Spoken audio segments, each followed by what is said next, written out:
Welcome back, ladies and gentlemen, to this garage edition of Season 4. This will be our first garage edition of Season 4. It's raining outside, and I'm on a schedule, so I gotta pound this baby out. This one's going to be one that I've anticipated quite a bit. Moon Hoax Evidence. So I've released, half a dozen episodes regarding the moon directly. We talk about it all the time, how NASA faked the missions to the moon. And I mention various facts here and there, and I've pumped up stuff. So this is going to surmise the stuff I've mentioned to date, but it's really going to try to venture off into some areas that not only you'll see on the internet, but areas that I think have not been brought up, at least in any big forum. But I'm not foolish enough to think that someone hasn't covered these issues, so let's just put them all together, and it'll equip you and arm you to be able to have this conversation a little more productively if you're struggling. I'm going to shed some layers there. It's not so freaking hot out, or cold out here. So there's a couple, probably dozen ways we could come at the particular evidence of the moon. I think what's important is to go for things, and as we mention them, we have to be very honest with whether or not this particular piece of evidence that we're discussing is strong or weak. Because to hold up every single idea that could or could not prove that we either landed on the moon or it was a hoax, as all even Steven smoking guns, is not good for the movement. So that's why when I try to discuss it with other people, I try to be as dead on as possible about the stuff that I think would prove it one way or another. Now, what's interesting is that you have two defectors of the moon missions that I think is very interesting. Buzz Aldrin being probably the very first one who said, look, this thing is a lemon. It is never going to the moon. It will barely achieve low orbit. Now, things were improved from when he passed away. It was murdered. And a gentleman by the name of Bill Kaysing, who was really the catalyst behind Bart Sibrel personally doing his two movies, A Funny Thing Happened on the Way to the Moon, and Astronauts Gone Wild. Bill Kaysing was an employee at NASA at the very tippy top. He was handling all the documentation that kept coming into the organization based on the research that they were doing in various areas of everything, from booster rockets to environmental systems to propulsion systems to everything. And Kaysing said, look, I had a document that came under my nose that said this is a 10,000 to 1 chance that this technology is ever going to get us to the moon, let alone back safely. I don't know about you, but those are pretty bad odds. I mean, it's slightly better than playing the lottery in California, but not very good, right? Obviously, someone was just probably winging some analogy and not really doing the probability and statistical analysis of the technology. It's probably more like 1 billion to 1, or just simply comes up divide by 0. This will never make it, right? But what I thought would be healthy is to really start at the launch pad of the morning of this Apollo 11 launch, supposedly to the moon. I just start looking at the evidence. Now, the Saturn V, as I say in most of the episodes, is a technological wonder. It really is, right? It's a gigantic rocket. It is, according to my research, it's like one of the biggest rockets we've ever made, if not the biggest, right? Because now we've got better boosters. We don't put so much stuff in it, and we can do more with less, right? But it did take off. We all saw the footage. So, not a complete loss. The biggest outward thing about the Saturn V, before you get into the objects that are inside, the LEM and the capsule, are the F1 boosters. For those of you who are completely new, the F1 boosters simply refer to the engine that was duplicated multiple times around the bottom of this craft to create enough lift to get it to escape Earth's orbit, to get it into the slingshot theory and get to the moon. Now, the schematics for that engine have never been released to the public, and I believe the current claim from NASA is that those schematics have been lost.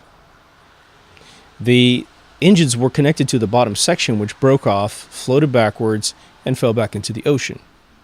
Within the last 2 years, I have seen an article with scuba gear guys who supposedly found some of the F1 boosters. And again, this launched several times, okay? 7 pure Apollo missions that were supposed to go to the moon, 13 not making it, so reduced to 6 actually stepping on the moon, according to the official story. The challenge, as I always say on this show, is that kids in engineering schools across the world can take the schematics of that engine, fill it with fuel, turn it on, and watch what happens, and then do all the other mathematics to prove whether or not it can make it. So this thing launches. I personally believe it went into low orbit. I think when they were faking the footage of leaving Earth's orbit, it's proof that they didn't go, but it's also proof that they were in low orbit.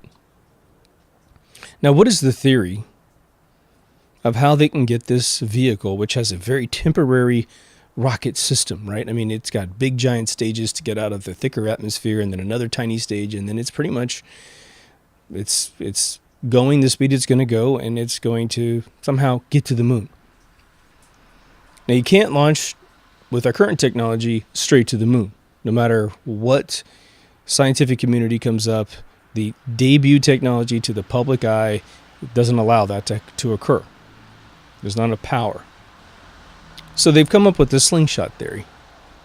What's a slingshot theory? Well, in short, they say that if you can get further out from the Earth than you need to be, the Earth is going to pull you back from the negative pressure of ether, in my definition of gravity, and it's going to start elliptically increasing the power, of this orbit of Earth, and then I guess with a little bit of retro, they're going to break that orbit, and it's going to slingshot them directly to the moon, and then they can grab a hold of the moon's orbit, go down to the moon, come back up. 2 of them go down, 1 of them stays up.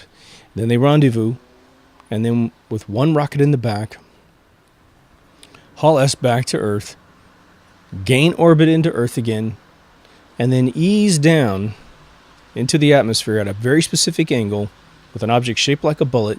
It's going to go backwards with its butt first, hit a blast shield, release these parachutes, of which we don't know where they exist on the vehicle, splash landing, all good. The interesting thing is that in 1969, we didn't have video games with physics engines. And so this slingshot theory is actually a part of several things that you've actually already played. It has been my experience that when you have a limited amount of force, right, your engines are off. You're simply in this slingshot. You're literally just a prostitute to gravity. That if you have an elliptical path that you're going to take, and you want to elongate it, okay, to then create more and more force, that eventually you can either make it longer or thinner, or you're going to have to introduce more power to this process to keep increasing the elliptical orbit. And there's not enough fuel in the Saturn V and the ancillary fuel on this module to do what we're talking about here, in my opinion, okay? My research. So I think that once you start to expand the rubber band shape, you start to collide with Earth, because you start collapsing its overall thinner angle. We accept these things without getting into them, right? Without ever questioning them. And I want to say early on, the more outrageous some of this stuff is, the more the public is apt to believe it. Because for them, it feels like a movie, right? You watch Star Wars, you know it's not real, but you love it because it's not real. And so anytime they introduce some weird shit that they can't explain, then the more outrageous, the better. It feels familiar to them of accepting something that's not real. But what's the first big problem with the moon missions that most of us quote? It's the existence of the invisible Van Allen belts. Now, again, they say it's true. They say they're lethal. They greenlit Project Orion 2 years ago to go out and test to see how lethal these things were, because they don't know, but they've been through them so many times it's ridiculous. They did an unmanned mission first because they didn't want to risk lives, but supposedly they've done it a bunch of times. And then they were going to man it, and if they could figure out what's going on. But they got the data back from the first launch, and they canceled the project. And when Bart Sibrel asked them for the data of the radiation levels, they didn't say, oh, it turns out they're not even that radioactive. It's going to be very easy to insulate humans, and that's why we canceled it. No, they said that the data was classified, meaning so goddamn lethal that they can't admit it to the public because that will absolutely undo the moon missions ever happening. Whoopsie. But there are astronauts that have taken the interviews in Bart Sibrel's movie Astronauts Gone Wild, which again, I don't really like that name of that movie, but it's a powerful film. You have astronauts that don't know what the Van Allen belts are right in the middle of an interview. One of them goes, well, I don't know. Well, they obviously didn't hurt us. We went through them. Okay. These radiation belts are supposedly so incredibly powerful that all of the radiation coming off the sun, which is very lethal, okay, bounces off of them. Everything that tries to penetrate Earth's, atmosphere gets burned up by them before it even hits the atmosphere. It's an amazingly powerful force field, and it is created, in my opinion, by the plasma core of Earth leaking out on the spin, and then it goes out and comes back in. The most lethal areas on Earth to experience this would be in the atmosphere above the North Pole and the atmosphere below, above the South Pole, because that is where it is most condensed and has the highest velocity of popping out, and then it spreads out and diffuses and becomes less lethal, and then it compresses at the bottom again. But when artists draw this thing, they draw the sort of kind of V-shaped, out point and a V-shaped end point at the bottom. And so someone at NASA got a really funny idea. As I've said on the show several times, they used it against Joe Rogan, who happened to appear on Coast to Coast AM radio. Joe Rogan used to know that we hadn't gone to the moon, and he was interviewed. And he held his own. He was very polite. And then they had this guy call in from NASA who was the most condescending, I don't know, man, guy you've ever heard, if you want to call him that. And he's laughing and he's saying, oh, well, the Saturn V actually steered the modules through the North Pole, the hole that's inside of this Van Allen belt, and that's how it missed all the lethal radiation. This guy is representing himself as an employee of NASA. No one can confirm. Okay. Well, one, the hole he's talking about doesn't exist. That's just an artist rendering issue, because artists don't draw in 3D. At some point, you need to show an aperture of exit and an aperture of entry, and that's how they've been drawing it for years. But it's not a void. Same thing when you draw the electron cloud around an atom. You draw usually some combinational paths with one little electron on the path when it's actually a cloud. I think it's an orbital cloud of ether. But anyway, the other thing is that the Saturn V has absolutely no capability of doing what they're talking about. At some point, exerting such force that it can essentially do, a 30-degree turn, a 45-degree turn to get through this hole. Why the fuck does the hole exist? How would you know the hole exists, right? And how is this maneuver part of the plan, but one of the astronauts has no idea that this maneuver occurred or that it was important? Lies, lies, lies, lies, lies. So the Van Allen belts, I think we know very little about them. I think we've theorized them to exist. I think that the astronauts in 1998 who were on the space shuttle ran into it, had a huge problem. That's why it was published in CNN that, the Van Allen belts are more lethal than NASA first thought. I think it was a paraphrase of the title of the article. I have attempted to go back into CNN's archives and find that article. I can't find it. I looked up the mission details of all the space shuttle missions in 1998. Can't find any missions that talk about any redirection of any kind. But okay, so they make it to low orbit, right? That's about 200 miles up. Amazing achievement if they actually did that. And it actually coincides with the even-steven thruster issue of having really one payload to push into orbit.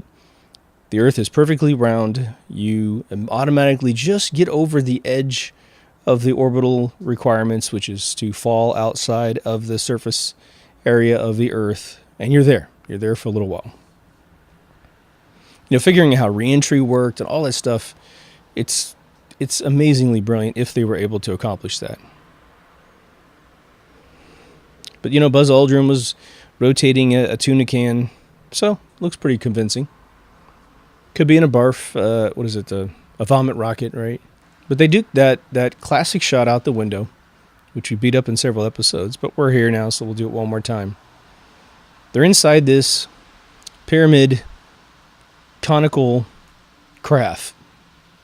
They have one round rectangle window with it all filled in with latches and bolts and stuff, but inside that closed up window area is a perfectly circular window. They want to falsify evidence of leaving Earth's orbit because that's what they said was happening. The problem is that the astronauts were filming way back, like maybe, 5 feet or so away from this round window. They turned out the lights in the cabin. They said that the walls, which were black now, were actually space. Neil Armstrong said to the public on air that he had pushed the camera against the glass. So you should see the Milky Way, Sirius, maybe the moon, because you're rotating. Okay, very good. Well, we shut out the sun coming in some of the other windows into the spacecraft, so it's looking through the number 1 window, and there isn't any reflected light. No such thing. Someone is holding a little gel. It kind of floats around, but it ends up on the right side. And they film the faraway shot first. So they hold the camera way back from the window, making Earth, that's outside the window, look really, really small. As they are supposedly approaching the moon and leaving the Earth should be getting smaller from being bigger to smaller, right? So what happens when you go away from something? But they shot the footage backwards because they're perfecting it far away, and then they get closer and closer and closer. Well, as it's been communicated to me, every time that they stopped and started this footage, it has a chronology to it.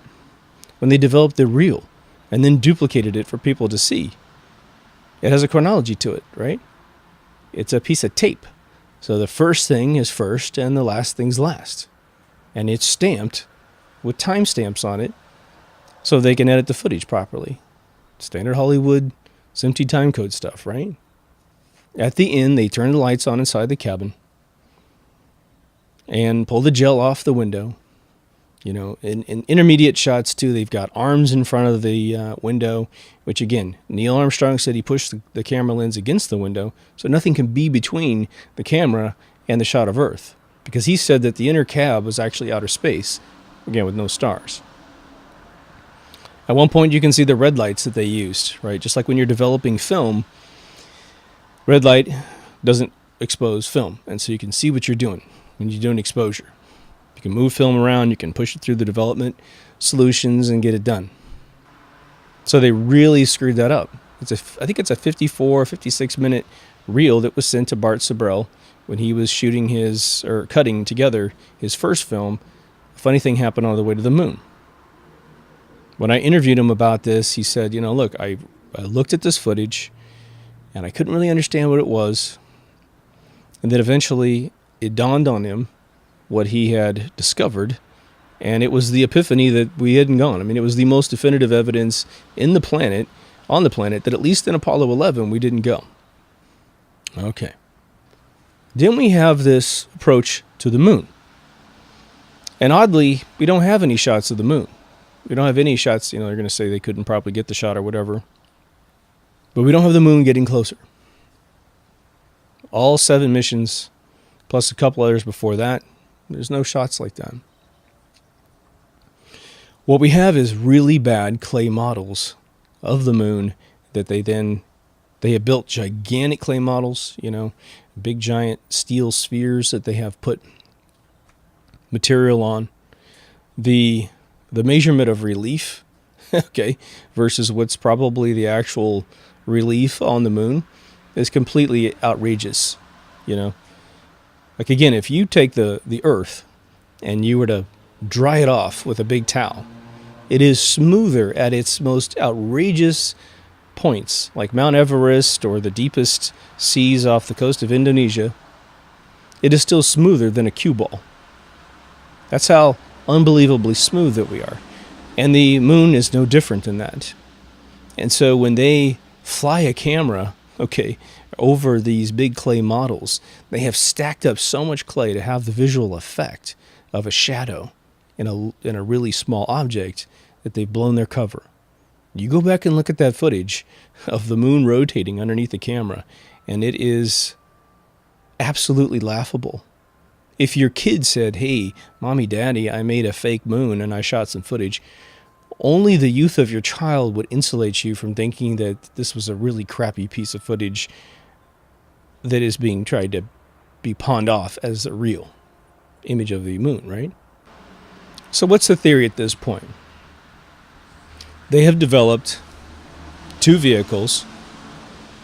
One is the lunar lander, and it is married to this module, this cone thing, with this big engine on the back, which makes sense. Okay, the size of this thing and behind this cone tip makes complete sense to hide the motor and the fuel and all that good stuff. But the LEM, the lunar module that is going down, is there, attached backwards. And people are starting to realize, now that we've gotten past some of the most basic evidence that's the screwball footage on the surface of the moon, that this thing is the most pathetically designed thing, considering all of the amazing sci-fi designs that have been out for 30, 40 years, and Buck Rogers episodes, and just every sci-fi thing from Star Trek and what have you. I missed a couple things last time I touched on the LEM going down, the lunar module. One, we know that the tests on Earth of this thing retro-landing backwards categorically failed. NASA has never been able to really get this, what the SpaceX people say that they're doing, which is, land backwards. This was a thing that was in a lot of Twilight Zones and old 50s movies of a rocket-shaped, thing coming back down and landing on its fins. Very famous old-school thought process, right? The lunar module has 4 extremely rigid, non-actuated, non-hydraulic legs. And of course, with the temperatures in space being, again, according to them, 280 plus Fahrenheit, 280 negative Fahrenheit, hydraulics don't like that kind of stuff. Ask anyone who's trying to be a trucker or a big earth mover in Canada during winter. It doesn't work real well. So this thing is stiff as a board. And when you see all the tests on Earth, that's one of the biggest problems, is that when it came down, it would hit the ground, and then because it didn't absorb any of the pressure from Earth, it actually would tip over really fast. So we have a bit of an issue here, because we've all seen the footage of this thing coming down to the surface of the moon. I mean, out the window, that shot, because we don't have, obviously a camera on the surface of the moon watching the whole thing, although they'd probably try to fake that today, right? When this thing is coming down, a few things are happening. One, we have this cone that is below the astronauts supposedly living in the environmental area, and it is a 10,000-pound thrust engine with very little fuel, just enough to slow this thing down from landing on the moon. Okay, you look out the window, tons of dust is flying like crazy, right? When we look at the Hasselblad shots, especially of Apollo 11, underneath the lunar lander, well, we've got the sheath to the motor to the cone that distributes the fire, sitting right there underneath it. It's not burned, and it's not been blown, a few hundred feet away, especially at 1/6 gravity. Just think, if you threw a frisbee at 1/6 gravity, just think how far that thing would go. Same thing with the sheath on the bottom of this motor, but they're trying to complete a scenario in your head without thinking straight. Well, one, none of the dust is moved. Two, the sheath is still on the ground.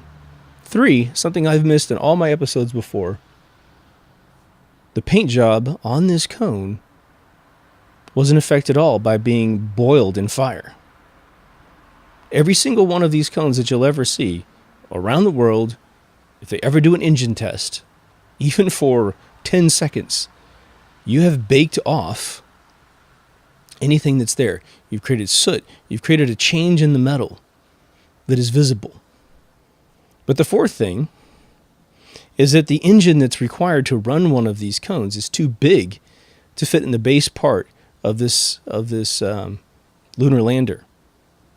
Now remember, we didn't have like 42 different designs of boosters. We had one design, and we barely made it to the finish line in '69. The Russians were perfecting a more turbo boost design, which was to route some of the unspent fuel back into the explosive chamber to burn it again. That's like a turbo, right? When you watch this weird-ass 50-minute special, 45, 50-minute special, which I don't know if it's still up there on Netflix, about the Russian boosters that we, in 1995, bought off the Russians. All these boosters were supposed to be destroyed when they canceled their moon project. One guy was smart and stuffed them all inside of a Siberian warehouse.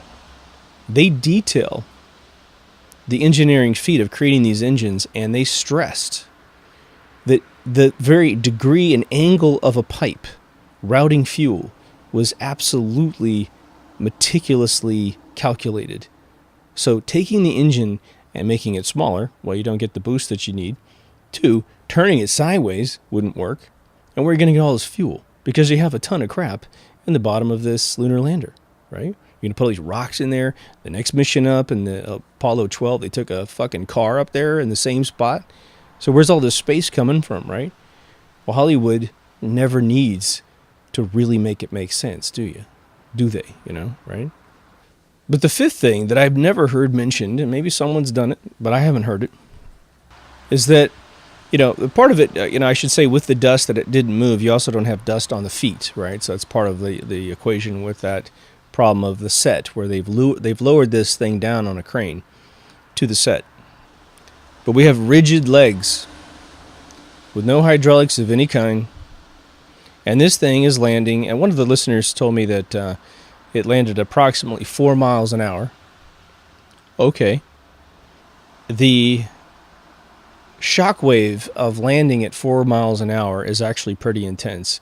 There's a contraption out there that teaches you to wear seatbelts in America.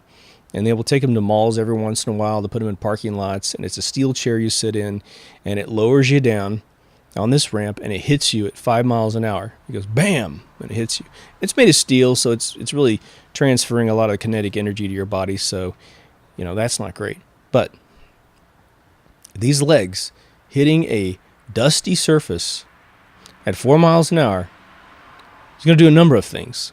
Okay, if it doesn't have a shock system to it, it is going to transfer that impact directly to the vehicle itself, which is then going to bounce the energy back down to the ground, and you're going to get a bounce, just like all the tests that we saw on planet Earth, which made the vehicle tip over. Okay. There's no skid marks of any kind on any of the landings underneath the little pads supposedly slammed into the slammed into the surface of the moon at 4 miles an hour. Another problem. Now, a lot of people have questions about how Neil Armstrong was actually filmed coming down the ladder. I have heard the official story is that there was a camera on one of the legs that was pointed at this area of the ship, and they merely trigger it with electronics, and he comes down and does his thing. You should know something. Okay, and by the way, it's transmitting it back to Earth. Okay. with the audio and the video and all this stuff, which I think is an amazing effort, considering that in order to push waves across, vast spaces, you need a lot of energy, right? Radio stations are always rated in their watts, right? How many watts do you use? Old radio stations used to blast it really heavily, and from New York, you could hear New York and, potentially California, but they don't do that anymore because they sanction the watts to make sure it's all nice and local. So you drive away from the radio station, you don't hear it anymore. I'm not sure there's enough power on the lunar lander to push something clear through space back to Earth. We'd love to hear the science behind that one. But space has radiation. Everything has radiation, right? A light bulb in your house has radiation. It's the rate of which electricity is being pushed to that bulb that determines how much you're getting hit by the radiation. But in space, when I talked to an employee whose responsibility was to mitigate the normal radiation from the sun, he said it was extremely lethal. Like 6 times over the normal lethal level of what we experience here on the surface of Earth. And that's just ambient radiation coming off the sun. Well, the moon has no atmosphere according to NASA. So floating in space and being on the surface of the moon is the same exact thing according to NASA. So all the film inside every device, the Hasselblad, a movie camera, for all the missions would have been completely exposed simply entering space, let alone getting to the moon and trying to claim that you're taking a shot. So the very idea that we've got footage from the moon with 1969 technology is bogus. Now, an electronic camera from 69, which supposedly is what is being used to transmit these latter situations, I'm not exactly sure what the analog to digital sensors were like in those cameras, whether or not they would be okay, or whether or not the whole thing would just be white the second they turned it on, because again, electrons are going to be smashing into this plate inside the camera, potentially making it feel like it's getting bright, sunlight directly into the lens. Not sure. But now we're on the surface of the moon, and this is where it gets really interesting. One of the things that Bart Sibrel has pushed for years, and he's absolutely correct, is that when you have a light source that's 93 million miles away, and you have several objects in a room, or several objects in a park, go to a park, telephone poles, trees, the urinal, whatever, swing set, all of the shadows are going to be parallel, because you have one light source that's so far away that when you were to draw a line, this is how you do perspective, right? You take the light source, you put a line directly inside the center of the light source. So you take the sun, it's a circle, put a line directly in the middle, and then you draw a line to the object that's in the room. And you cast a shadow by continuing the line behind the object, and that's the angle of which the shadow will arrive, right? So the closer you bring the light source to objects, you're going to get more of a fanned out shadowing. But when it's really far away, everything, it's not, precisely parallel in the eyes of God, but in the eyes of human beings, it's as parallel as it gets. Now, NASA's tried to combat this by suggesting that, okay, well, the surface of the moon has got craters in it, it's got all kinds of different shapes, and, it's hilly, so that's why you're getting shadows that converge or go away from each other, right, depending on how the camera's set up. But the shadows that we're paying attention to are shadows of the legs of the lunar lander, the shadows of the astronauts standing straight up. Without getting into the contour shadows or the rock shadows. Rocks are actually pretty good too, because they're popping up off the surface, right? You can't have a rock over on your left and a rock way over on your right and have two shadows that if you drew them, if you continued the shadows, the lines are going to touch each other. It's not going to happen on the moon. But it will happen in a soundstage where you're using big giant light arrays, a bunch of different light bulbs, creating a big giant single light. And then you've got 5 of them in the room to keep everything beautifully lit. Because How would you do it? Let's say you took a gigantic football field and you push it inside of a soundstage, and you're simulating the sun. Now, the sun is everywhere, right? The sun is going to completely blanket the area where the astronauts are. Well, what kind of light do you bring? How do you light the room? How do you light your big giant living room? You can't do it with one single light, can you? You got to put a bunch of lights. You have lights in the ceiling. You don't like those, you put lamps everywhere. And if you really paid attention to your room, you got converging shadows everywhere because you have multiple light sources. One of the tricks that Hollywood has done for years to figure out footage that's been brought in from live action, so they actually shot it in the real world, they bring it into special effects companies. This is before special software was invented to figure this stuff out, is you take an image and you adjust the contrast and lighting levels on the image that has light on it. And what you'll start to see is there's halos that start to come into focus, signifying a light above, a light far away, and you can start seeing all the multiple light sources, okay? And then when they do Jurassic Park stuff, like back in 1993, the 2 years before it actually came out, 91 to 93, they use that information to figure out where in the CG world to light the dinosaur model to make sure it matches the kitchen, all this other stuff.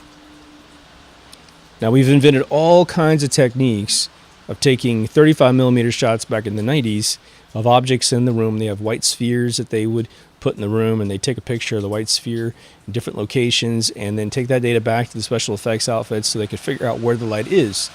Then they automated the software that checks. It does this automatically and lowers the light and checks for all these hot spots.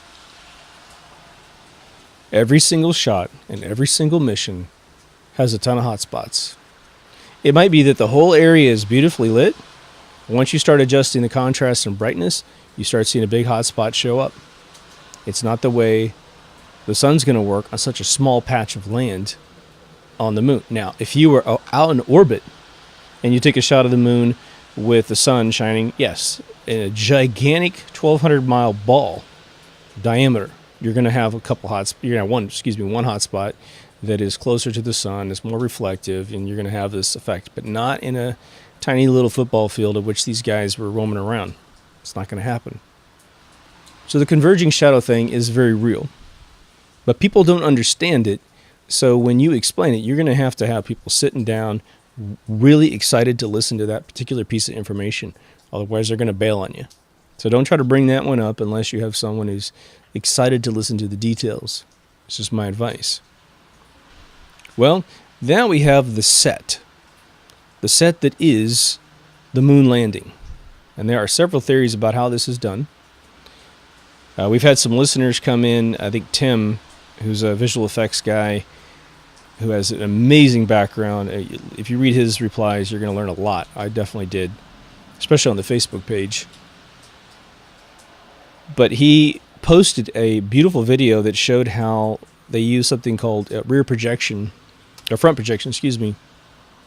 to create the movie 2001: A Space Odyssey, where they would build small versions of the set, and then the background with all the beautiful landscaping was actually being projected, I think, from behind onto this screen. So it doesn't get on the actors, right? But boy, is it convincing. And you've seen this for years. You've seen someone run in front of a movie screen in the old Twilight Zones or the old 50s movies, and the background's moving or a monster's chasing them, like the old Sinbad shows.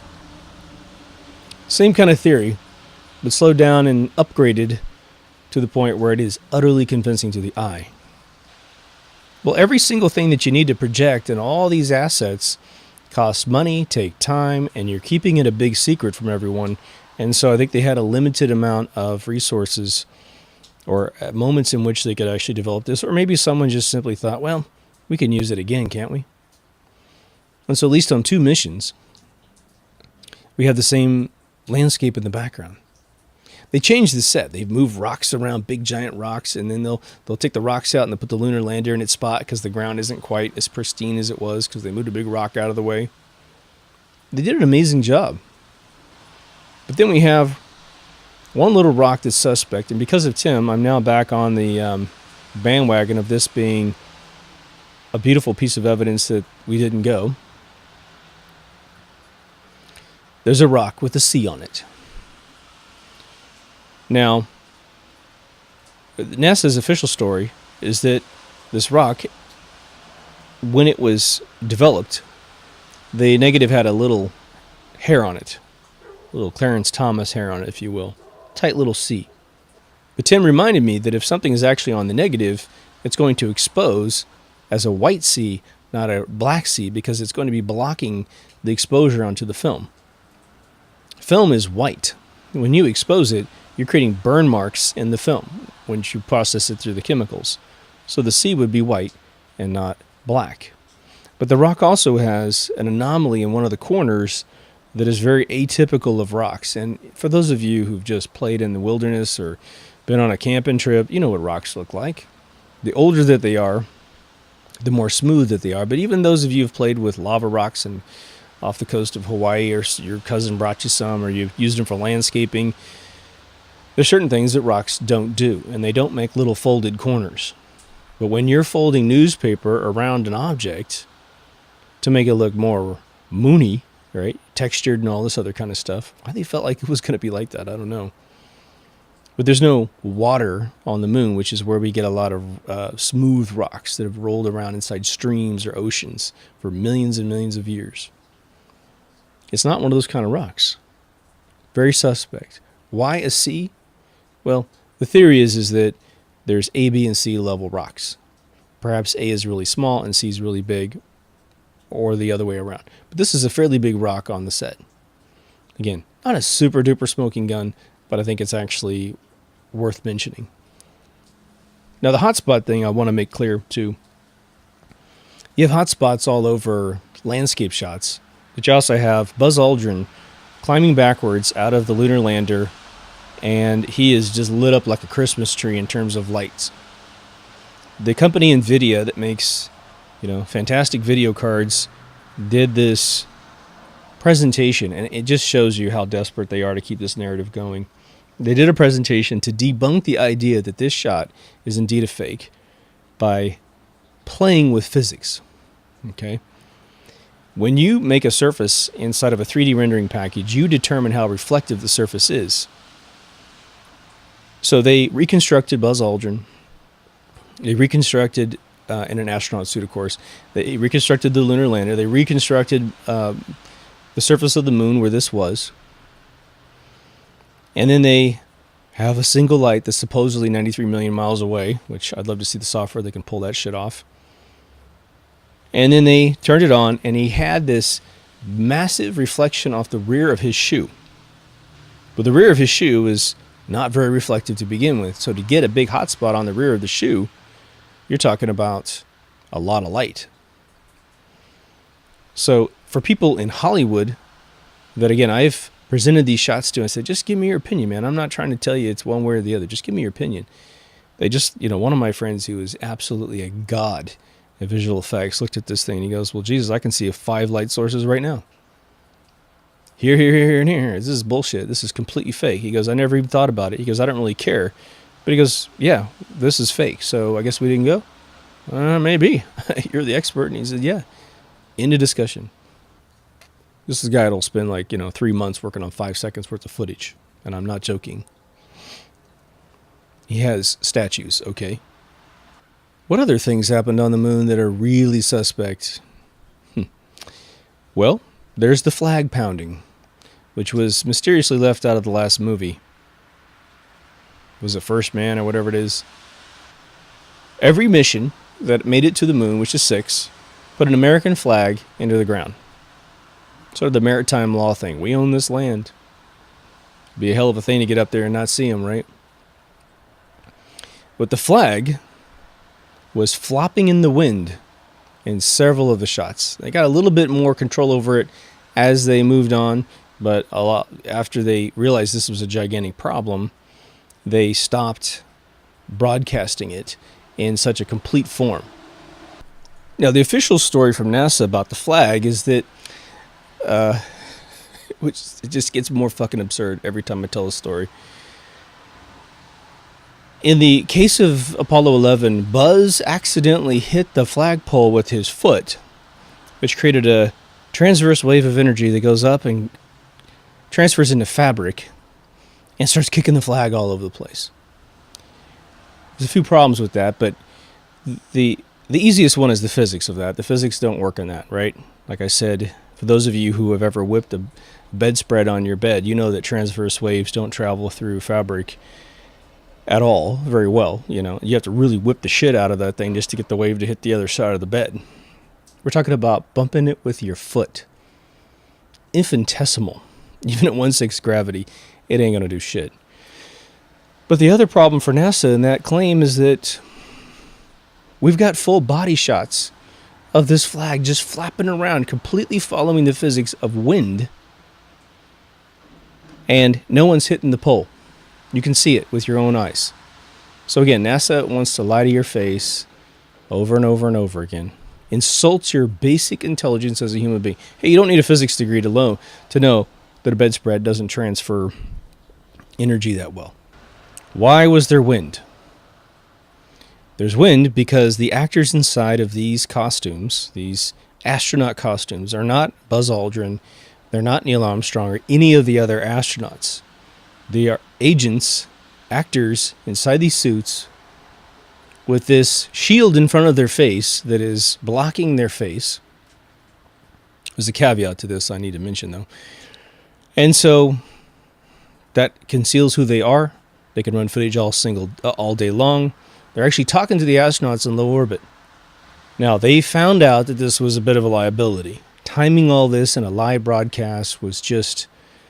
And again, we're not quite sure if the moon footage, even in Apollo 11, was live or if it was actually pre-recorded and then stitched in with live back and forth between the astronauts.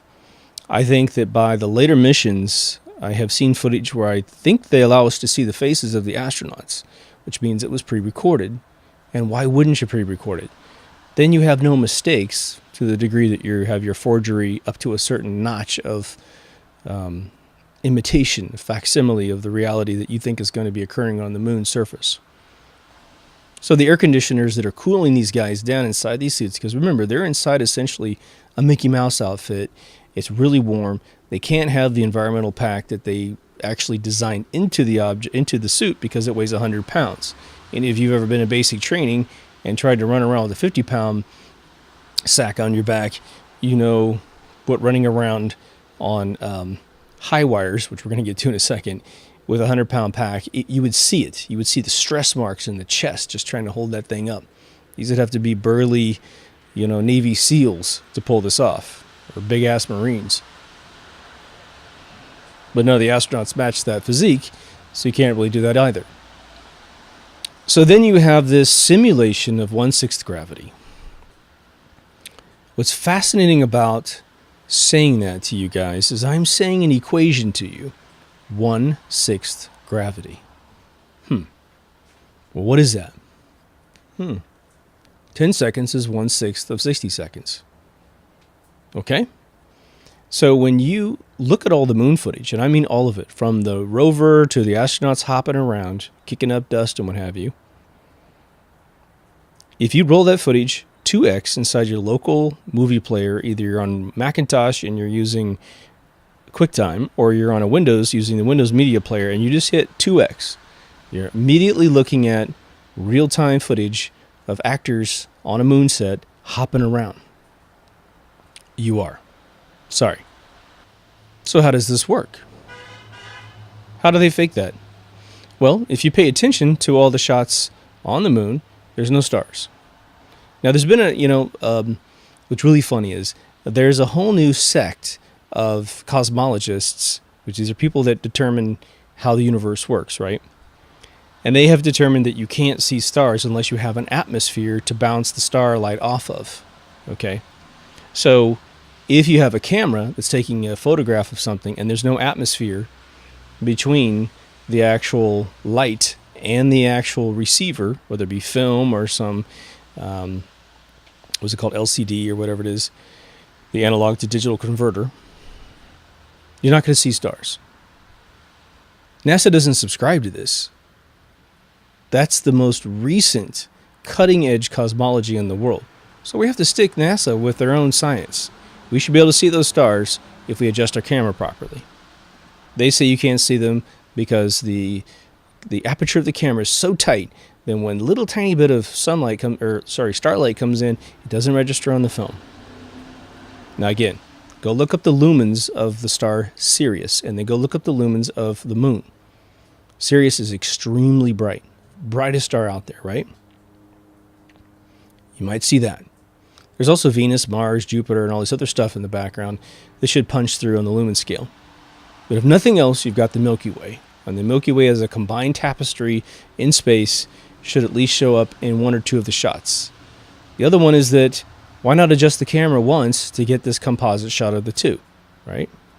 They never did that. But why did they need no stars in space? Well, for several reasons. One of the biggest reasons was they're hiding the cable that is going between the astronaut, the actor on stage, and the guy who's probably doing it by hand in the background. Okay? Very planned maneuvers. I'm sure they practiced their ass off, right? Now, I saw David Copperfield in the Flint Center in Cupertino, California, I think about 1992 or 3. And his thing was he had this flying routine. We all knew he was on wires, of course. He has a beautiful black curtain in the background with all these sparkling, like amazingly sparkly sequences sewn into the curtain. And so they're flickering on and off. And so as the wire's going in front of these stars, these things that have been sewn into the fabric, it's flickering anyway because it's constantly moving. So this illusion worked perfectly. But now if he were to do this in a controlled lighting setting with a full black background with black wires, the only thing that we would ever see is if he were to get his hands behind the wires, we would see the obstruction. Of course, he's flying in a very carefully orchestrated way. It was beautiful. It was amazing. Well, that's sort of what they had done on the moon set. And this technique of flying on wires or fly-by-wire on a stage had been done for over 100 years before that. So it's not a technique you have to perfect. But like I said in my last episode, there are moments when astronauts fell down, and so the other astronaut has to come over and help them get up, or they do this really bizarre thing where they push on their feet, push on their hands, push on their feet, and the guy in the background is coordinating the wire and pulling them up. Well, in a couple of the cases, they hadn't tried that technique. They were trying to push off something, and before their hand even touched the object that they're going to use, either the other astronaut's hand or a rock or some piece of prop, they're getting lifted up because the guy's pulling them up too soon. It's a very tough thing because the guy pulling the wire doesn't have a 360 view of the astronaut at all times. If the astronaut was facing him and the object of which the astronaut's going to push off of is in the eyesight of the guy doing the wire, you could get a nice coordinated effort, but they'd have to run all kinds of video cameras all around this set just to give, and the rope guy would have to be looking at monitors constantly trying to figure out what the hell the astronaut's doing. So for the most part, they did an amazing job with this illusion, but they made a few mistakes.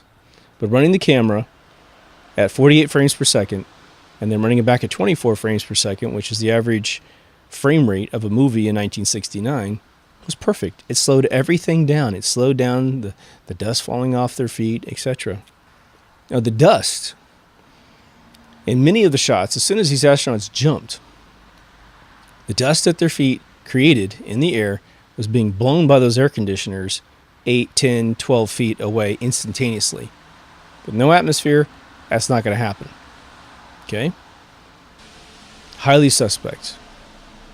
Again, I believe I have captured a frame that shows the wire. And the wire was visible the entire time an astronaut was crossing this path to help his buddy get up. This is one of those bad scenes where the guy pulled too soon. But there's one frame where it just lit up. Straight perpendicular shot into the air down to the astronaut's body. And it's not to be confused with the 6-inch antenna that's over the left shoulder, which is parallel with the torso. This is going perpendicular to the ground. That's what the wires do. Now, if we fast forward, we're going to take a split second and go to 12, where they brought the car. Again, the car has a lot of problems. The main problem is that NASA bragged that they couldn't bring, again, their terminology as probably a facetious emphasis was that you couldn't bring a paperclip up because it would offset the vehicle's thrust. Now, obviously, that's not true. But they certainly couldn't bring a 700-pound car. That was way over the allocation of F1 boosters. There was no improvement to the F1 boosters from 1969 to 1972. Same engine, same array, same count of array at the bottom. They did not re-engineer Saturn V in any significant way for all the missions. So this car shouldn't have been possible to lift into space. So the car arrives in a 12, and they don't assemble it with any video footage. Don't even take a still photograph of assembling it.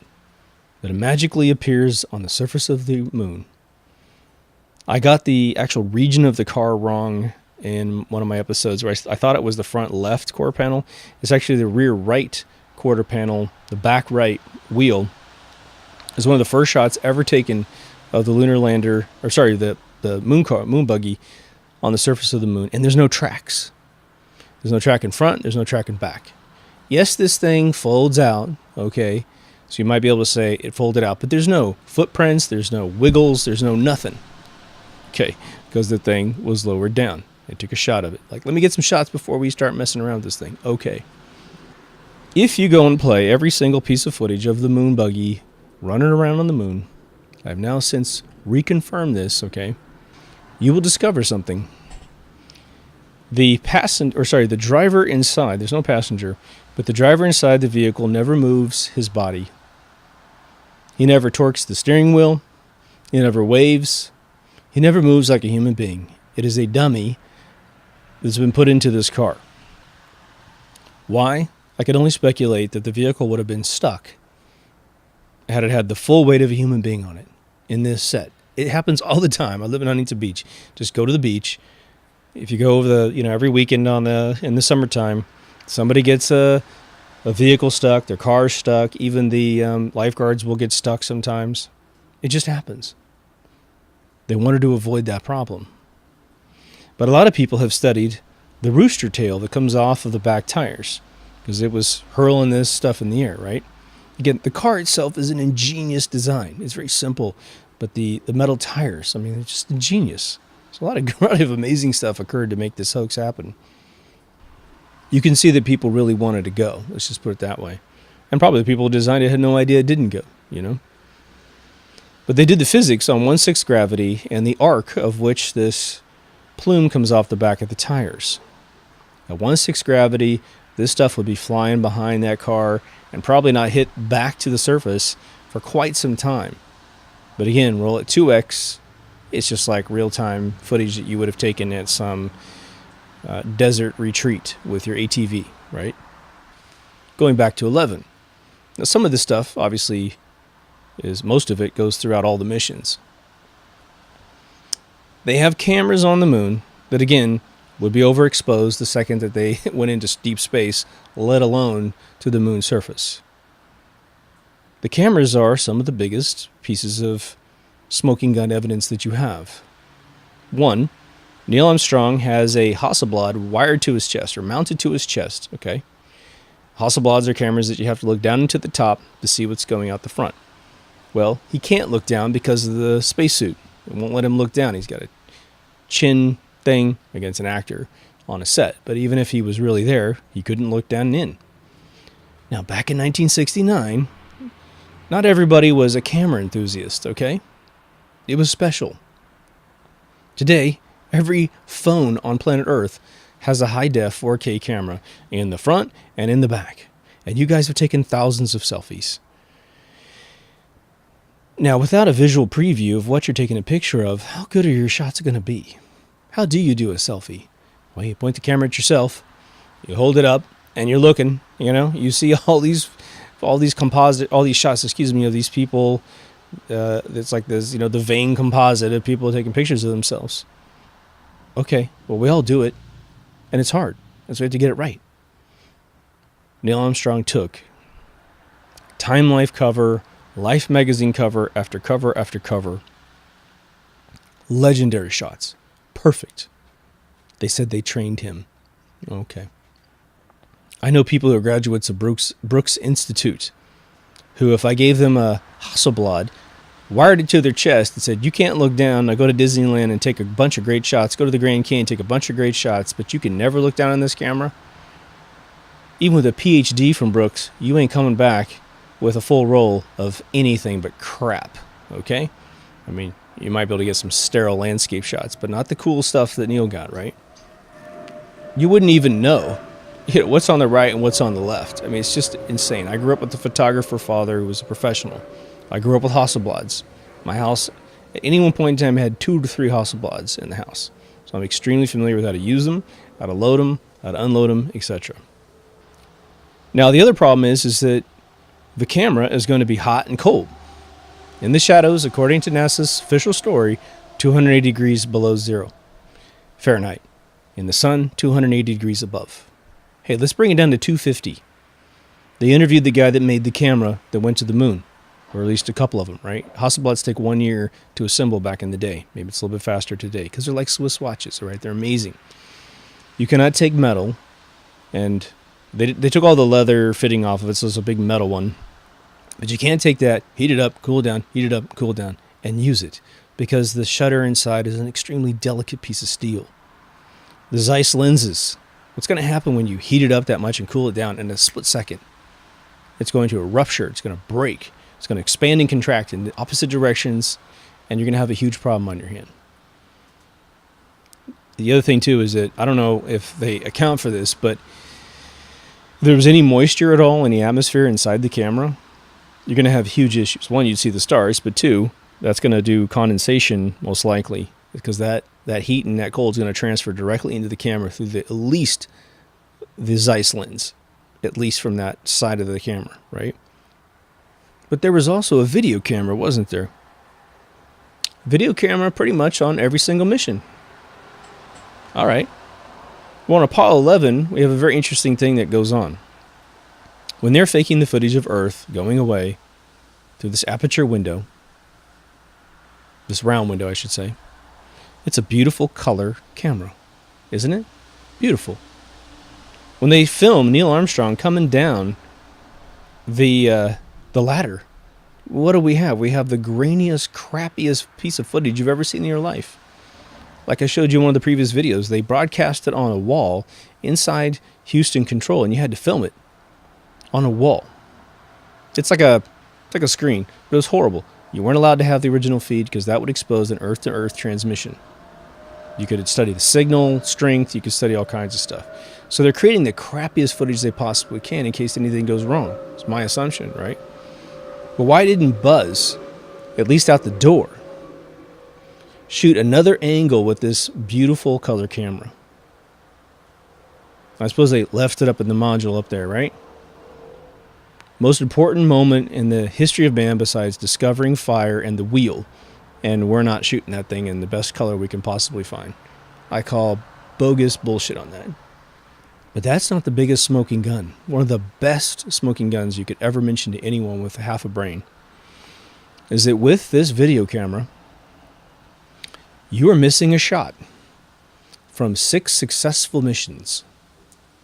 It would be the first shot. Without being told by NASA, you would take this shot. I don't care if it wasn't on the list. You would point the video camera while it's running, okay? You'd film the lunar lander, you'd film your buddy, whoever that is, and you would point the camera at Earth, right? You'd point the camera at Earth and say, holy shit, there's our planet. Did they ever do that? No. Why didn't they do that? Because they're in a set, people, and they can't fake it. The amount of effort it would take to fake that shot. One, you have to have a shot of the Earth from space already developed in Earth's possession to then blow it up and light it somehow, right? So it's just going to look like a real Earth. But they never attempted it once because it was a technical impossibility for them to do so. Run and tell your mom about that. Now, there are other missions to the moon where they've shot a lot of shots of solar panels. And There's a couple videos about this, but the solar panels are what? They're sort of reflective glass enclosed membranes that will take sunlight and use the force of sunlight to metabolize up electromagnetic waves that turn into electricity so they can charge things on the moon's surface. Brilliant idea.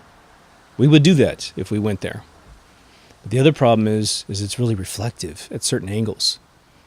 And there's a couple of images that were released before they really thought it through, and it's reflecting the lit set in the other direction. Now, I've looked at these photographs. I really can't make anything out, but it's not reflecting the blackness of space. Now, if they're up next to a mountain or a big rock, it might explain something. But in future versions of that footage, of those images, someone has gone out and blacked out the actual reflection to make sure that that doesn't come up in any conversations, right? One of the other areas of contention, which was raised by, I believe, a nephew of one of the astronauts, were the doors to the lunar lander. The measurements have never been taken, but I believe that he was able to get a hold of the original schematics, which say that the doors are approximately 2 feet or a little bit less than 2 feet in diameter. And just so that you understand, your average hallway is about 3 feet wide. Okay. Now, you and I could definitely crawl through a 2-foot door. Now, my shoulder to shoulder, I'm not a gigantic, 6'5" guy. That's probably about 2 feet. Okay. Now, imagine I put on an astronaut outfit that is inflated. So I'm much bigger than I am. I'm probably gaining at least 3 inches on both sides. Probably 2.5 to 3 inches at least, right? Could have all kinds of padding and shielding and all this other stuff to fend off radiation, hot and cold, right? But they figured out that you can't get through these doors fully inflated inside one of these suits. And there's never been any footage ever, not even a picture of anyone coming out of the actual door itself, the hole that is the door. This nephew went to a museum with an escort because he's a nephew of a famous astronaut. He doesn't quite say that what he's doing, so they're just like doopy doop, but they're kind of suspect. This guy, chaperoning him around, is looking at him a little bit funny. There's a video of this, not of all of the looks and stuff, but there's an exact replica. I believe this is in Florida. And he says, do you mind if I get closer to it and get on top of it? And because there's a ladder right there, mind if I just measure the door at the top? And the guy shuts the whole escorting situation down and says, I think it's time for you to leave. So I think the guy walked away and the guy actually got some measurements. I'm not quite sure, but it proves the point. They couldn't fit through these doors fully inflated. Now, there's a famous shot of Buzz Aldrin taken by Neil Armstrong with his hand. It's the most famous shot you've ever seen. He's got his hand and his arm bent. And they took the shot. Buzz has got this is an actor. It's not Buzz, but, whoever's in this thing's got the gold-plated glass reflecting the beautiful environment, plus Neil taking the shot, supposedly. And there's two big things with this particular shot. There's a light sourcing thing as well, which is a third factor to it. A lot of people believe that he wouldn't be able to bend his elbow, as acutely as it is in the shot due to the inflation of the suit. I don't know anything about whether or not that's possible or not. I would imagine they wouldn't make the suit so tight that you couldn't bend your arms, like a C-3PO problem, little John McCain problem. Don't know.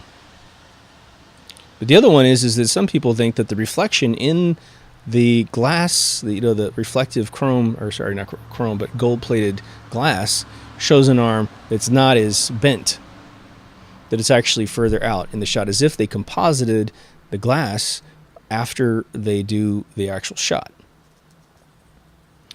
Now, one of the very first documentaries I ever saw on this, other than Bart's, probably after Bart's movie, Funny Thing Happened on the Way to the Moon, you have a great documentary out there. I have no idea where this thing is now, but they taught you the history of counterfeiting money and the experts that were then hired into the alphabet agencies to protect against counterfeiting, but their major skill set is microscopically splicing negatives together to create composites. If any of you have ever seen the bogus shot of Lee Harvey Oswald standing in his backyard with a fucking newspaper in one hand, I shot Kennedy, or I'm going to shoot Kennedy, and his rifle in the other hand, and the shadow under his neck is different than the shadows on his face, they've composited a head on top of this body. Pretty smoking gun proof there that shot is at least a forgery. So these documentaries, and these were the primary documentaries for probably 2 or 3 years, where they went through every single shot, and they looked at anomalies that are a direct result and a classic result, a very well understood result of splicing negatives together, which is that you will eventually lose part of the original thing that you're splicing. And some people believe that the shadows on Buzz's body, the actor playing Buzz, are different than the shadows that are on the ground. You know, that's a little meticulous for my money and my time, but if you're into that sort of thing, you might want to look into it. But one of the things that the Hasselblads had built into the camera was a piece of glass that actually had little plus signs in certain intervals throughout the photo, so they could actually put a camera on a tripod and rotate it, and they could stitch together all of these images using these plus signs because they're at the same level, and figure out, might get a much bigger shot or what have you, right? Well, a lot of these plus signs, because they are so meticulously tiny, they're probably smaller than a human hair, if not the size of a human hair, right? When they were slicing these things, according to the theory, they just, every once in a while didn't get the full plus sign in there. And it was a lot of the shots that actually have the moon buggy in the foreground and some stuff in the background. They're losing some of the plus sign legs, okay? It's just a matter of, skill sets. Now, NASA's big claim is that particular part of the plus sign was overexposed. The only problem with that theory of overexposing the plus sign is that this is inside the camera. It's a sheet of glass with the plus signs, and then the film is pressed up against the glass with basically a shutter between it or in front of it. I'm not quite sure exactly where it goes, but it's extremely close. We're talking microns away from the actual film. So how light does bend, because it's a wave of verbal reaction, it can wiggle around things, but I'm not sure if the frequency is so, if it's that far apart to actually wiggle around. If that's the case, then all these plus signs should have disappeared the second they took a shot. You don't have light behaving one way for the bottom part of a plus sign and not for the top and the sides. If that particular part of the film was overexposing, then the whole plus sign is going to disappear. But you're probably going to also have damage to the actual exposure of the film that you're never going to recover from. Like when you overexpose shots in your camera, you have a big hot spot on your forehead, you'll never get that part of the forehead back. The information has been lost forever because you overexposed it, right? Now, the moon rocks are another point of contingency. What's the theory? You go up there, you have a big space in the bottom of your lunar lander to put rocks. I believe they said that the total amount of rocks that they brought back was somewhere around 600 pounds with all the missions together. And again, it's not part of the Saturn V's problem of launching because the compartment's empty. So falling back to Earth with this, a few rocks, about 100 pounds worth of rocks in each one of the landings shouldn't be a big deal. If you had the Chrysler with you, the car, you pull it out, there's your chamber to put your rocks in. It's actually not really true because the car's in the bottom, you have to take the rocks out of the top. The theory behind the rocks is the following. If you have an object not from Earth, we can study its vibrational frequencies and determine it's not an object from this planet because everything on this planet has one frequency and everything from somewhere else has a different frequency. Well, there were a lot of missions all over the world prior to 1969 by NASA. A lot of it was, we're looking for the most hostile conditions that would match what we believe the moon to look like. I'm sure that took place too. But what do deserts have? And what do giant plains of snow have? They have undisturbed Earth. And when you're out there in undisturbed Earth, you might walk into a desert outside of Vegas that no human being has walked on for 100 years. It would have been the settlers that came out here, or the Native Americans. I'm talking technically every square foot in the desert, right? But there are clubs. They go out in the desert and they find meteor rocks, usually pure iron. We'll have little residuals of other things, but mostly pure iron. And they sell them. Go look it up. It's all over the place. The Egyptians, they determined, because a lot of people think Egyptians are from outer space, and when they started looking at the embalming tools of the Egyptians, they said, oh my God, these things are outer planetary frequencies. They were from space. But they also realized that all these tools, a lot of them are pure iron. So someone put two and two together and said, you know what they probably did? They went out in the desert and found these rocks, thought they were bizarre, melted them down, felt like that, learned that they were very pliable and strong, and so they were making things out of meteorites in the deserts of Africa. Seems plausible. But when NASA needed to come up with a bunch of rocks that will register as being not of this Earth, they take all their expeditions to Antarctica, to the North Pole, to Iceland, Greenland, what have you, and they pick up these rocks, buy them off people, and hand them in as space rocks. There's a big kicker to all this in the end, of course. Now, NASA accidentally donated a rock that turned out to be petrified wood. NASA has later said that it was just a misclassification. Someone labeled something wrong. Yeah, because one, NASA collects lots of petrified wood, and two, they keep it right next to moon rocks, right? Complete and utter bullshit, okay? Don't buy that for any split second. It's just as bad as the metric to standard conversion of the 1998 probe that crashed into the surface of Mars. Just an excuse because the photos to fake that mission weren't ready. Just that simple. An ISO 9000 or above manufacturing facility / methodology does not make a mistake between metric and standard, and there's no way that you do a mission test and not find that bug really quickly, okay? Now, like I said, just to recap real quickly, they did reuse sets at least twice. They had the same mountains in the background, and all they did was they rearranged the stuff on the surface. There's a lot of meticulous versions of this, but that's the very best one where you can see the same mountainscape in the background. NASA's cover story is that, those mountains are way, way out there in the distance, and they're so far out in the distance, it's like being in eastern Kansas looking at the Rocky Mountains, and then maybe you're in the southern Colorado seeing the same mountains, and they're going to look exactly the same from the same angle. Complete and utter horse crap, right? You know that's not true. They were saving money. And hell, the population bought it. So, again, the population bought all this stuff. They wanted to believe, and those, a lot of people that still want to believe. Some people believe and they don't care, and once you present this to them, they're like, oh yeah, I guess we didn't go. All right, whatever. What's on TV, But now the thing has to leave. These guys have to get home. The top part of the lunar lander, the LEM, is going to pop off and go back up and rendezvous with a module that's going around the moon. Poor Michael Collins never got to go down to the moon. And again, I will say, I accidentally said that he passed away in Ojai in my first episode, I believe in episode 26. He is still alive and well. It is the astronaut of whose name escapes me who died in Ojai. It was coming up on the 40th anniversary of the moon landing, and there was a rumor that he was going to blow the whistle, that he had told his friends he's going to blow the whistle, not realizing he was under heavy surveillance, and he died in a motorcycle accident.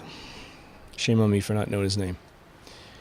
Now, the Apollo 11 takeoff back to the lunar orbit was not filmed. That was a later one that you see the big blast underneath it. These particles come off and this thing pops up and the camera tracks it up, right? Now, the idea is, how did that camera track up? Well, who was operating the camera? Well, I'm going to go with whatever theory they want to go with with remote controlling that thing, timing it. It's just like taking a camera and setting the timer and running up with your family, getting in your own shot, right? I think they could have figured that out. I don't think that's a smoking gun. I wouldn't recommend telling anyone that one. As I understand it, it's just an explosive that's going off underneath this thing. That's their theory, to blow it up into outer space. But if you really think about it, okay, You have a 1,200-mile diameter ball. It is not a lightweight thing. It does have 1/6 gravity of Earth, and that means that a 60-pound child's still going to weigh 10 pounds. Well, if I take 10 pounds right now and drop it, it's going to hit the floor pretty damn hard, right? Let's take an adult, 2 adults, a bunch of crap, 100 pounds of rock, I don't know, 500 or 600 pounds of the vehicle around you, maybe a ton around you, half a ton. It's not an incidental amount of explosion that has to go off underneath this thing to jettison it so far into space that it goes into orbit and rendezvous with no problem falling back down to Earth. And it is not going in a orbital path like most of our rockets. This is actually, technically speaking, going straight up into the air, right? That entire maneuver is the most hocus pocus bunch of bullshit you've ever heard in your life, and it is one of the biggest smoking guns. But the unfortunate thing is your average citizen doesn't know enough about physics to see it for the fraud that it is, and so they get to lie to everyone else. Now, before we do the rendezvous, I need to track back here. One, if the heliocentric model is true and the Earth or the moon is a ball, duplicating these two sets in my previous example doesn't work because those mountains would have been way over the edge, okay? Especially from 2 different angles. It would have been 2 different sets completely on such a small surface. But the other one that you'll have thrown in your face a lot is this mirror that was left behind, okay? Now, for those of you who aren't big enthusiasts, you might be like, mirror? What the hell is the mirror all about? The mirror was to be the sort of the pinnacle achievement of us measuring the distance between us and other bodies in space. If you look at Pythagoras' theorem, if you have so many sides of a triangle, you can start triangulating how far away things are, especially with the angles and what have you. And so the idea was if we can shoot a laser at the moon and get it to bounce back, and then we study the angle of which we're looking at the thing in space, we could somehow triangulate generally how far things are with redshift and all kinds of things. I ran into a very detailed article online that talked about the fact that we had been bouncing light off of the moon in laser form prior to 1969. It takes a really long time to find the place that bounces back. Everyone's looking for the same place because it's one of the few places that actually does it.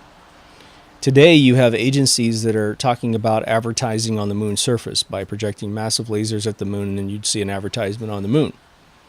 Let's hope they don't do that, right? It's already bad enough. Everything else has got a sponsorship on it. So for me, the mirror doesn't exist. It never has existed, and that experiments worked before the mirror ever happened to be there. Now, if you think about the idea of this mirror, okay, again, if you have a crater-like surface that's all reflective white, you should be able to get that beam to come back to you pretty quickly. I mean, it supposedly takes universities weeks and weeks and months to find the spot that bounces back. Okay. But you have a mirror on the surface of the moon that's rotating around Earth. We're spinning. It's spinning. And even though we do see the same side of the moon, it still waxes and wanes, doesn't it? The idea that you can hit this thing and bring it back from a mirror, you're increasing the difficulty of the reflection algorithm by trying to hit a stationary mirror object as opposed to a gigantic flat spot of the moon and just simply having the light bounce back. Again, if they can advertise on the moon's surface, it's the same exact thing. If my eyeballs can see laser on the moon's surface, well, then I've already got the triangulation I need. Where's the laser at? Oh, it's in Tokyo. Okay, great. So I'm on the Pacific coast here. I'm looking at the moon. My distance to Tokyo, back up to that light, back to my eye, I've got a triangle. I'm good to go, right? Tokyo certainly could do it, right? New York, LA, whatever. It's a flimsy piece of evidence that this thing's happening. But now you have this maneuver. The limb is coming back up to the lunar module up there. This capsule thing. One, it doesn't have enough thrust to pull this off, people. It simply doesn't. Okay? Two, even though they push this limb out in the orbit of Earth and play with it in previous missions and make sure it moves around a little bit, the trajectory coming up from the Earth and rendezvousing with this unit is never recreatable, especially from the moon. So that is one of the most suspect pieces of the mission that has the highest level of volatility, meaning things could go wrong. You realize, I don't know, do you realize, if this thing were to miss that module, bounce off of it, never lock on, those guys are lost in space forever. And 6 out of 6 times, it worked perfectly.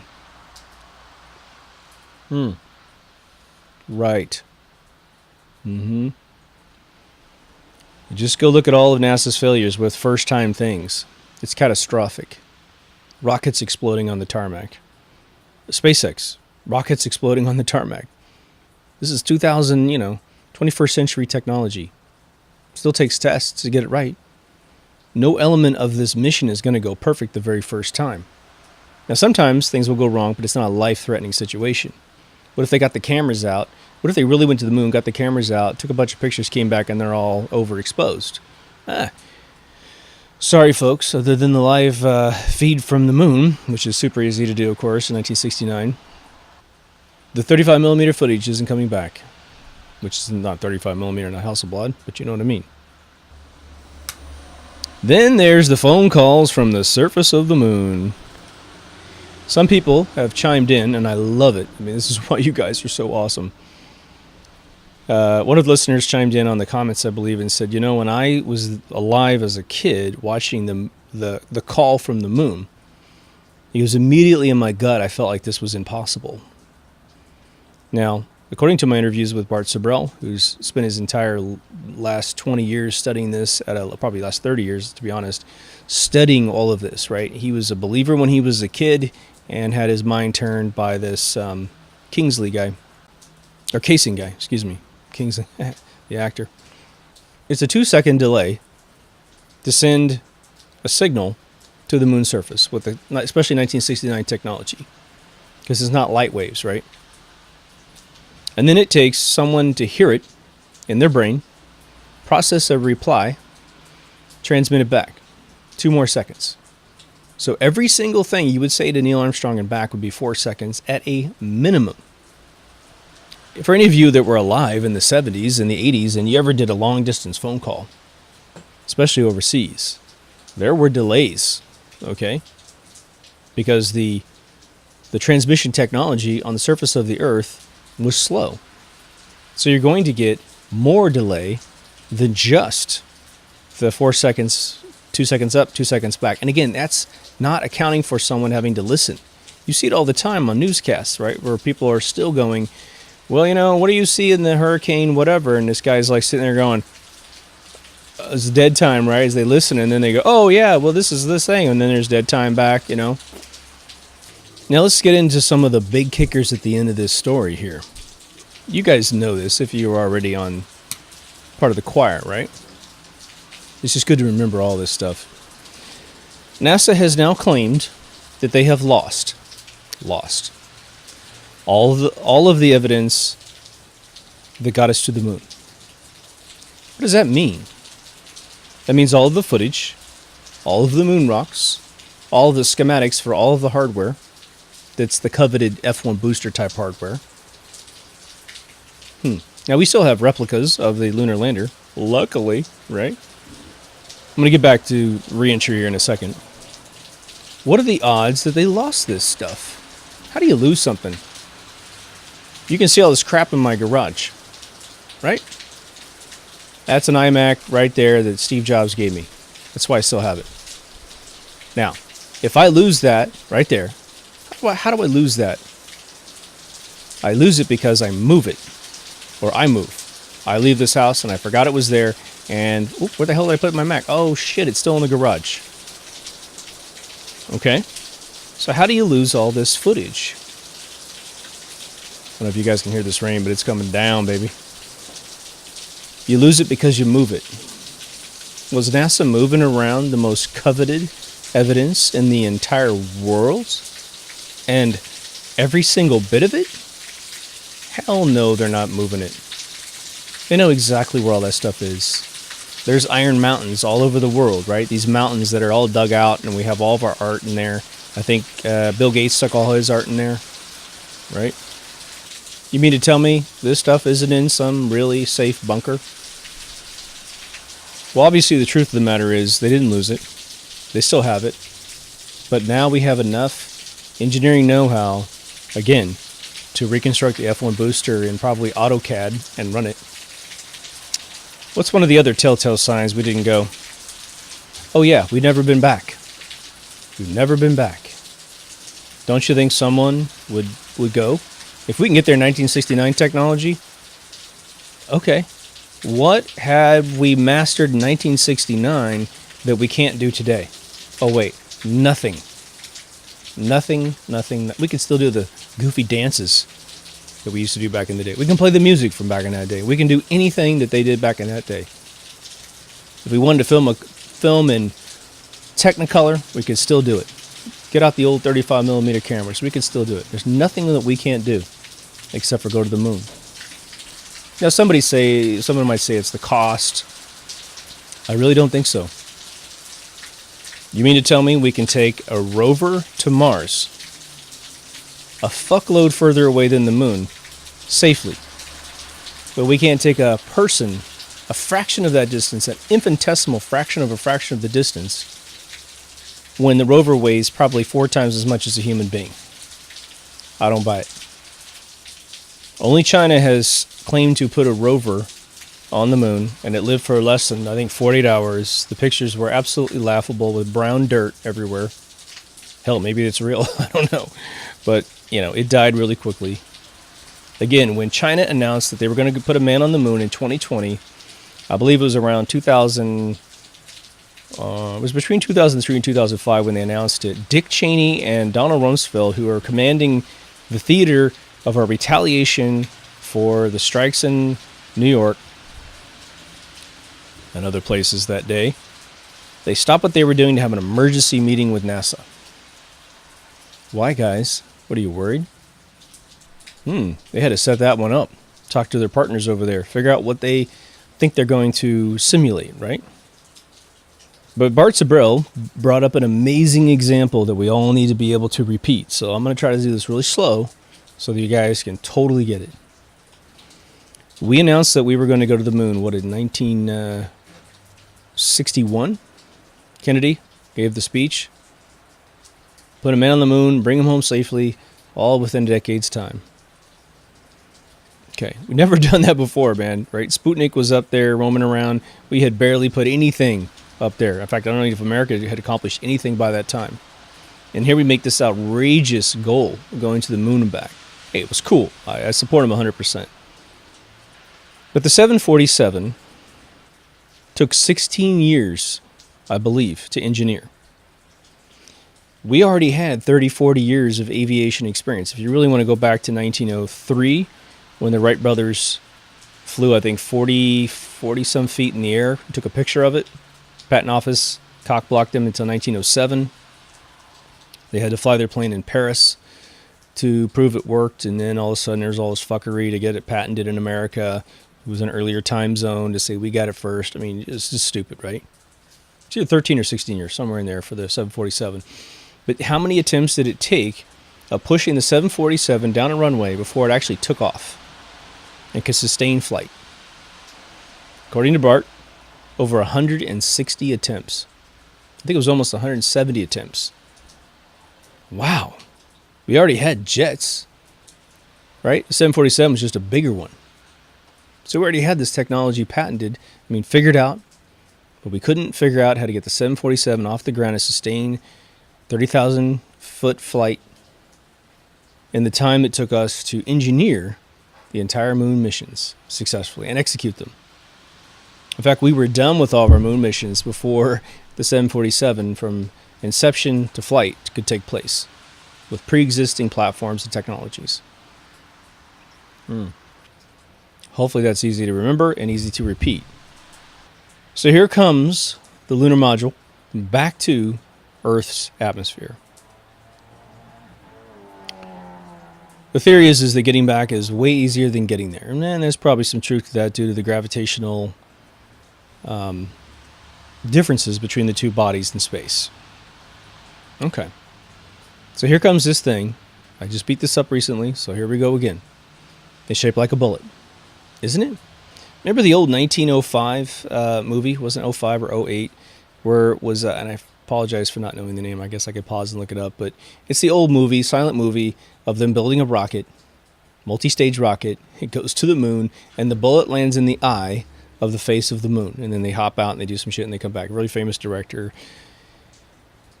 They had at least the wherewithal to say that the pointy thing is going to go into the eye of the moon. Because every time you fire a gun or a piece of ordnance or a bomb, what part goes first? The pointy part. Because that's just the way it works. You can't get a bullet to turn around and put its ass first and at least hold that position. You could have a really screwed up gun barrel and maybe it rotates, but you can't get it to hold its position for the blast shield. But that's what NASA wants you to believe. Path of least resistance would be the cone going down first. It'd be less friction, less of a problem. You just adjust your angle to be a little more acute to create the resistance that you need to stop the vehicle naturally using the atmosphere. Or you pop those parachutes out from a nice big round circle in the back, which could actually house the actual parachutes. Poof, you're good. Once you slow it down, you can switch parachutes, jettison those, switch to another pair that turns it upright, whatever. The raft pops up in the bottom, and so it turns up, and it's okay. But again, the whole shape is kind of ludicrous for the mission design to begin with, so you don't really have to correct a big design flaw. But you saw it, didn't you? The capsule falling out of the sky, 3 giant parachutes, usually coming down. One of our listeners has done a deep dive on these parachutes. I'm going to quote the listener, because I have not done the deep dive. But apparently NASA's claim was that the parachutes were compressed to the consistency of wood. Meaning so compressed, right, that if you held the parachute in your hand, it's a solid brick, a parachute.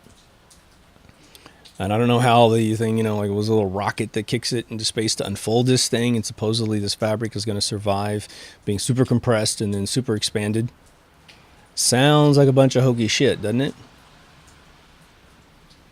Because the idea is you can't have these parachutes out before this re-entry of the official story takes place. The big blast shield on the bottom, big Bernie blast shield. You just saw this thing recreated for the latest Mars landing here in November of 2018. The notion is there's not enough room on the top of this thing to house these parachutes because they're going to have to be housed inside of the steel enclosure to keep them from burning up. But even if they're inside of a steel enclosure, I don't know how many of you, but I wouldn't want to hold a steel pot while one side of it's being heated up because it does transfer excited vibration, which is called heat, directly inside the capsule, the container. What's weird is I do currently believe we went into low orbit. Now, I've heard outrageous theories, I should say controversial theories, that the astronauts actually never left and that they were actually put inside the capsule, taken up in a jumbo jet, pushed out, parachutes are right there, boom, and they land. I don't know. Maybe. I think that they did fake images of the Earth out of a portal window. That, for me, puts them at least in low orbit. I had actually mentioned that you would need a fisheye lens to really get the majority of Earth from 200 miles up. I still pretty much hold to that theory because I think you're only about 2.5% off of the Earth's surface according to its diameter. So I still believe you would need some sort of exaggerated lens to capture more light left and right to really grab the world in the shot. But on Apollo, I believe 17, coming back, they took this shot of the Earth from space. Proof, right? Proof we went. They call it the blue marble shot. I just covered this in one of my previous episodes. I have analyzed the original shot that came from the Apollo 17, and they have screwed up a couple things. One, all the proportions of Africa and Madagascar. Madagascar is far further north on the map than it is on Google Maps. Now, we also know that Google Maps isn't right because of the Peter projection map, which proves that the continents are actually not the right proportions. Still the same shape, but not the right proportions. Everything's a little more vertically stretched in real life. This was petitioned, as I have seen it in multiple locations. It's even been written into sitcoms and shows on TV. That in the early 50s, the people that actually determined the true shape of all the continents petitioned to have all of the globes around the world swapped out for these adjusted proportions, and they were denied.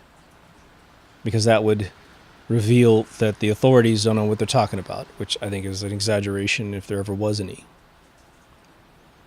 But the big problem with the blue marble shot is it originally was portrayed in coffee table books all over the world, is that the Black Sea is completely screwed up and it's composite. It is zigzaggy. It actually terminates and then restarts and terminates and restarts. They have since corrected this shot. So if you go look up the blue marble shot today, you have to scroll way down in Google Images to find the original. I'm assuming that in a decade, if we don't change this planet, the original will disappear, and they'll be like, you're mistaken. So I'm baking it in all my episodes. I would highly recommend snapshotting that and sending it around the planet so that you don't lose it. But that's another gigantic smoking gun. It was a composite shot from high altitude planes taking shots of the Earth. The last shot composited by NASA of the Earth from space was indeed a composite. The artist who was interviewed by some, NASA fan, interviewed the kid who did the work, and he showed you how he did all the layers. And at the very end of the interview, he said, she goes, well, it's a composite then, right? It's not a shot from space. Yes, it's a composite. It has to be. It's a composite. It has to be, which was repeated in, I believe, a Jeranism video. Okay. Well, if we have all these geocentric orbits, satellites all around the planet, one of them should have a live feed of Earth from space. But that doesn't exist because it can't exist. And that's the problem. Now, there were a lot of missions to the moon, but I think that this particular episode will tidy up the very fundamentals of the forgery that is then repeated over and over and over again. They got better at the forgery in some of those areas, and some of those areas they had to repeat the mistakes because in order to correct the mistake, acknowledges that the very first mission, Apollo 11, was a complete forgery. Now again, there's a lot of disinformation going around suggesting that they really did go to the moon, they found a bunch of aliens, and therefore they had to use Stanley Kubrick's fake footage of the moon landing to cover for the fact that these aliens existed. The bullshit behind that is very simple. There's no way in hell they had all this ready in a soundstage and could have anticipated supposedly finding all these spaceships, which were drawn by some ancient artifact who's now passed away, God bless him, at 94, who was selling a book at the last second of his life to push forth this big bunch of disinformation. There's no way they'd have everything ready, right, with this anticipation that would work. Again, having a bunch of fake footage on the side just in case the missions don't go well doesn't make any sense. Because what does it mean that it doesn't go well? It means that all the astronauts died. What do? You've broadcast all this pristine, great footage of everything going great, and then you say, oh, they died. 3 fathers erased from history. America would have failed, and then what would have happened to all the other missions? They would have disappeared, wouldn't they? We've got telescopes that can see the surface of the moon at incredible levels of detail. There are no spaceships flying around as much as you've got, John Lear trying to tell you every single bump and nook and cranny is a space station up there. I don't buy that for a second. One of the most fascinating things that I've mentioned in previous episodes is that the people that believe we went to the moon most often effortlessly believe that there's aliens on the moon, that it was a big giant cover-up, that there were space bases up there, that we were escorted in subsequent trips, but then we're told not to go. They contradict themselves left and right. We could add a couple more hours of meticulous analysis of photographs of the science But I think that with this amount of knowledge, you've got pretty much all the arrows in your quiver to win a good argument against the fact that we went. It doesn't look like the government is remotely ready to admit that we didn't go. Since the recording of my last moon episode and today, Russia has appointed a council to validate whether or not America went. I am sure that is an outward threat to our country that they're going to prove we didn't go. They had the better boosters. Their boosters were 2.5 times more powerful than our F-1 boosters. They had several rocket designs, and they said it under all circumstances, with, I think, fair level of integrity, they couldn't make it. They couldn't begin to make it. And they hadn't remotely dealt with the Van Allen belts, the atmospheric problems, the heat and the cold, all these different theories that are supposedly true. I take my hat off to them in that respect. We do believe that the Russians faked, perhaps, we know they faked one of their missions and got one of their guys killed. They have one guy they said was an astronaut that never went up. I mean, there's all kinds of fuckery, before you get to the actual attempts to go to the moon. There are issues before Apollo 11 that we think a lot of the spacewalks might have been animated models, like stop action. Maybe. I'll let you guys make up your own, opinion about that. For me, we don't need that level of forgery to get to the real deal. Will we go? Hopefully. If the current organizations that are responsible for such a thing are left in charge and intact, I can tell you that the likelihood that we will go is slim to none. Because they don't have to. Why risk it? They can take all of our money, do better CG, better footage, and there's no way for us to know.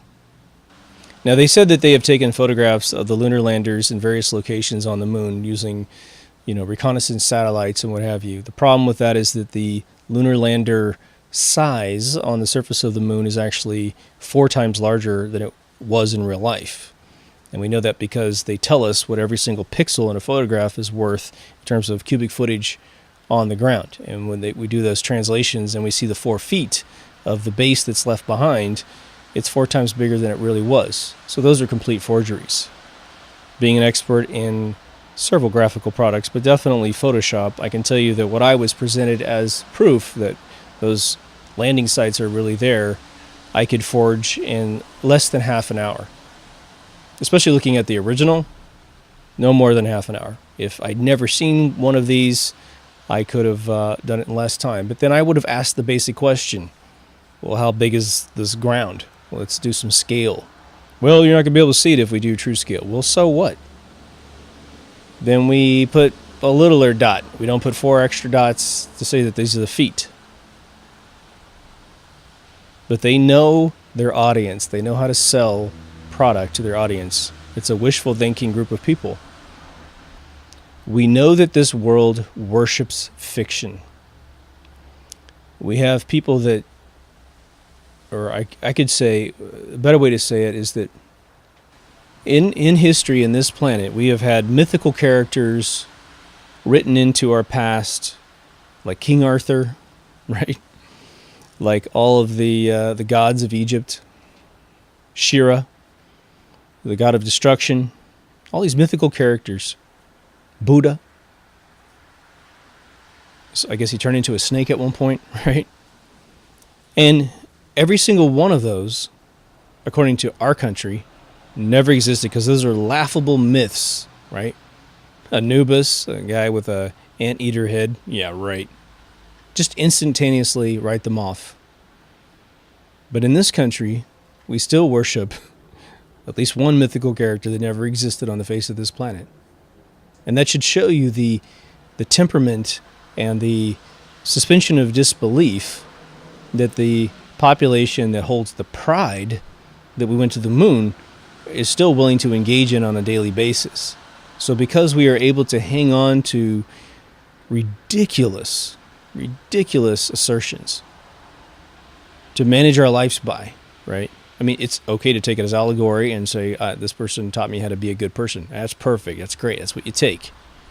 You learn lessons from the greatest writers that ever lived, inspired by probably some central consciousness, right? So some truth to it. I'm not mentioning names for a very specific reason.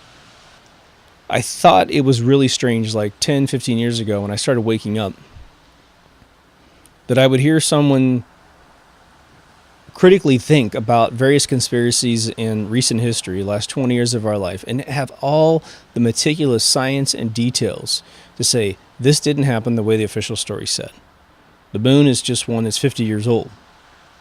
I think we have to have the courage as human beings, because we're the top game on this planet, to be able to look at some of this stuff and go, come on, guys. We need to give it all up. Take what is good about it and leave behind the fiction. Acknowledge it for what it exactly is so that we can actually start the tires gripping the ground so we can move forward.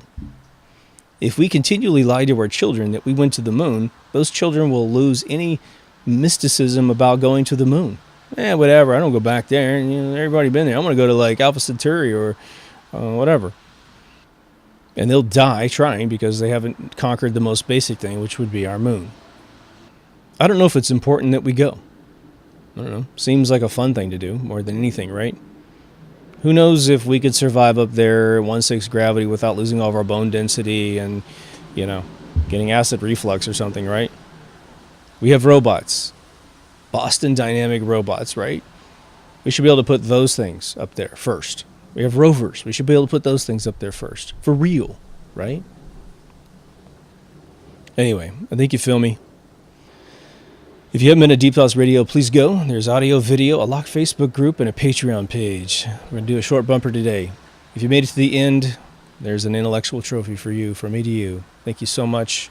Take care of yourself and someone else, and I'll see you in the next Deep Thoughts. Over now.